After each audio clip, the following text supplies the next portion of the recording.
Namaste. Welcome back or welcome to the Tower Yoga Podcast. My name is Kellee. I'm your loving host, and the weekend is full of some really fun stuff. So I just wanted to jump on and record an episode about something that's inspired me based on the events happening this weekend. So if you're listening in real time, today is Friday. I'm recording this a couple days ahead of time, but we will be hosting Friday, May 15th. It's also my dog's birthday. Shout out Galaxy. We'll be hosting our biannual clothing swap and vendor fair. And this is something that we try to do to provide the opportunity for our community to go ahead and look into their closets, their dresser drawers, their what have you, and look at what's collecting dust and what might you release in order to make space for new things. And then maybe you will find something new to you at the clothing swap. And anything that's left over, we end up donating to a local organization.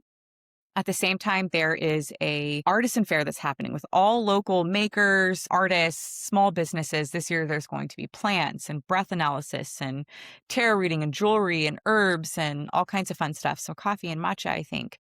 And so it's a fun way that you can support local people in your area with their services, and then also release some things that, you don't wear anymore or whatever, and to grab something that's special and has a story and is new to you.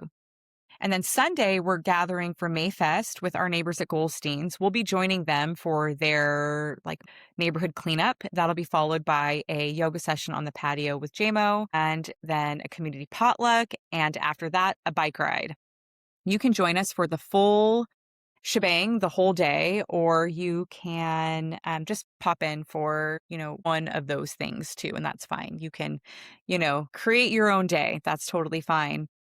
But I was, this weekend is so full of community. It's a way that we can spend time together off of the mat and just in our lives and spend some good old-fashioned quality time connecting. And this has had me reflecting on something that I learned about a couple years ago. I was at a meditation retreat, and at the end of the retreat, you can kind of chit chat with people who you were, meditating with, and get to know people who, you were in silent meditation with for the 10 days prior. You can just start to kind of get to know each other a little bit. And so I talked to this guy, and the subject of yoga came up.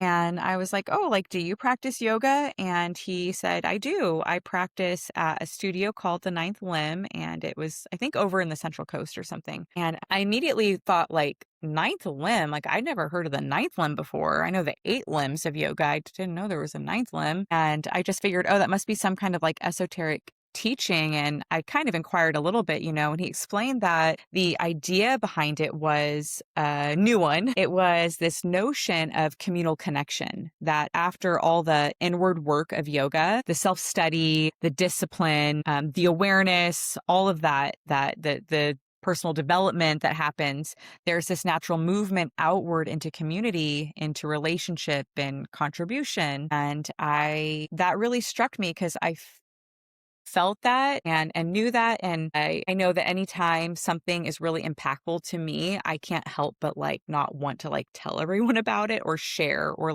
bring it outside of me and into the world. And so I was like, oh, wow, I really like that. And, obviously, or maybe not so obviously, I just want to be clear. Patanjali did not create a ninth limb. The Yoga Sutras gives us the 8 limbs, the Eightfold Path of Yoga, which is a framework for living, practicing, and ultimately understanding ourselves more deeply. I have talked about the Yoga Sutras in other episodes. Maybe you want to go back and find that, or maybe you want to go on a deeper dive, go on your own, go down a rabbit hole, if you will, on the Yoga Sutras. And I think you should. A lot of us at Tower Yoga teach on them. Most teachers do. It's a big part of our teacher training, all that kind of stuff. But just in case you haven't heard of the 8 limbs before, it matters for the conversation we're having. So I want to just kind of briefly go over them. The niyamas are personal observances. It's how we, well, okay, let me go back. it doesn't have to be like a ladder, but I do want to teach it like kind of in a linear form. So talk about it in a linear form. So first we have the yamas, the ethical observances. It's how we relate to others.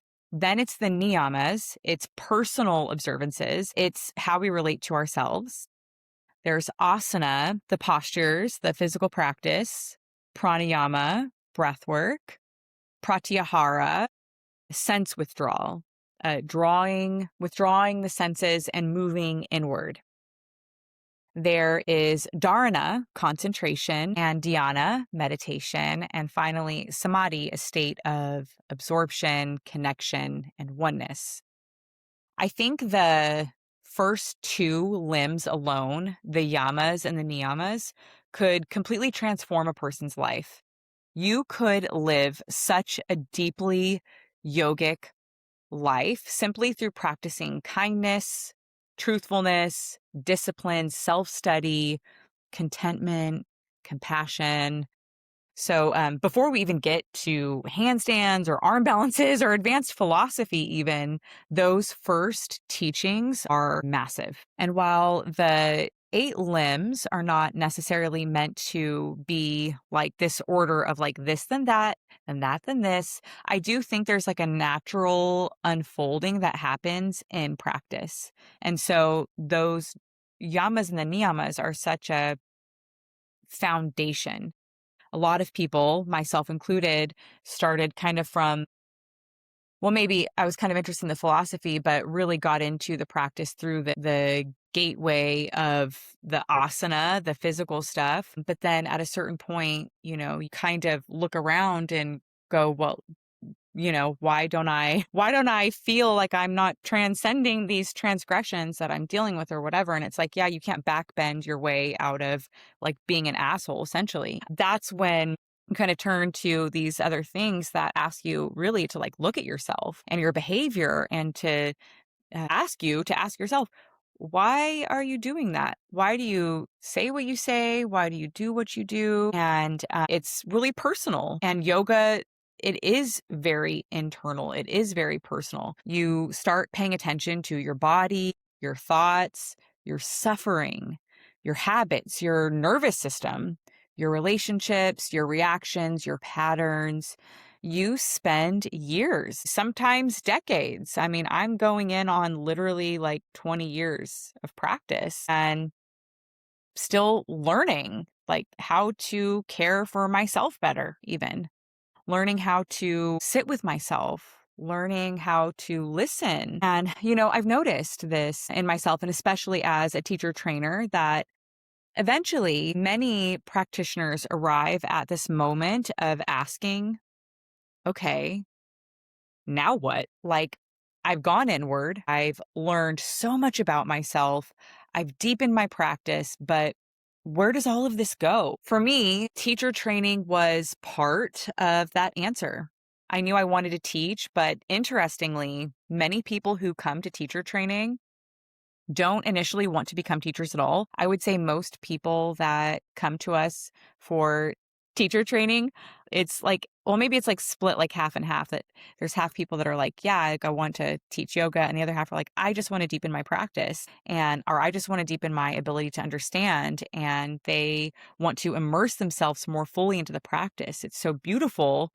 And oftentimes with a lot of those people, even the ones who were like, oh, I don't think I initially want to teach, something shifts because after spending so much time on personal development, studying, observing, and growing, it becomes natural to want to share, to offer, to support, and to, extend.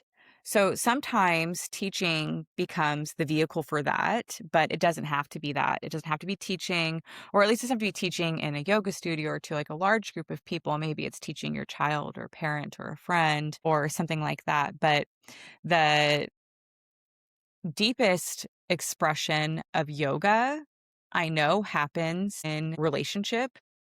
And sometimes it looks like community care. It looks like checking in on a friend who's struggling. It looks like supporting local artists and small businesses. It looks like cleaning up your neighborhood. It looks like cooking a meal for someone. It looks like volunteering your time or donating, like money when you can. It looks like choosing to participate in the world instead of, just kind of withdrawing entirely from it. And it's this place where I think the idea of the ninth limb really comes alive for me, not as an official limb, not as a replacement at all for the teachings, but as a natural expansion of them. I mean, you want to make sure that you are good to go before you're off, helping other people. The way that I can think about it in it's May and the rivers are flowing and it's almost time. Well, it's officially pack rafting season and rafting season and boating season. So I'm, thinking about there's this kind of rule that I've adopted with pack rafting that you only send rapids that that you could also help someone, like that you can self-rescue essentially. And if you can't self-rescue, then you definitely shouldn't do it alone. And you need to just make sure that you have the right people and gear and things around you, of course, right? But then also you where you decide your level is good at is not only could I self-rescue, but then it's like, could I help rescue someone else? It's huge because if you don't even know how to self-rescue yourself, then you're definitely not going to be able to help someone else. And so it's a way for you to like stay contained and essentially like not get too big for your britches, right? It's a very like self-aware practice that at the end of the day keeps you and other people safe. So that was like a little tangential, but yeah, it's that, you want to make sure that your cup is full essentially. And then once your cup is full, you want to start pouring into other people's cups, especially those around you who don't have very much. I think eventually if the yoga practice is truly transforming us, it moves beyond self-improvement alone. Not that yoga should be defined as self-improvement, but it really is that self-study, inner work kind of tip with it, the 8 limbs. So the practice begins inward, but it ripples outward. And right now in the world we live in, there's no shortage of places where care is needed. People need support. Communities need support. The earth, with all the different environmental crises and stuff going on, like the earth needs support. So, I also want to say that you don't have to save the entire world, especially single-handedly. You don't have to carry every single cause. You don't have to fix everything. But sometimes it's about simply asking, what is mine to care for right now? Maybe it's one person outside of yourself. Maybe it's your neighborhood. Maybe it's, some initiative with the environment. Maybe it's creating spaces where people feel safe and seen and connected. Small acts matter. They really, really do. And maybe that's what this next evolution of practice can look like, not just becoming more well ourselves, but allowing that wellness to become something that is shared. Let's take a deep breath together. Inhale and exhale. Thank you so much for listening. And if you're local, we'd love to have you join us this weekend for the events if you're listening to it in real time. Take care of yourself and take care of one another. From my heart to you and yours, namaste. Bye-bye.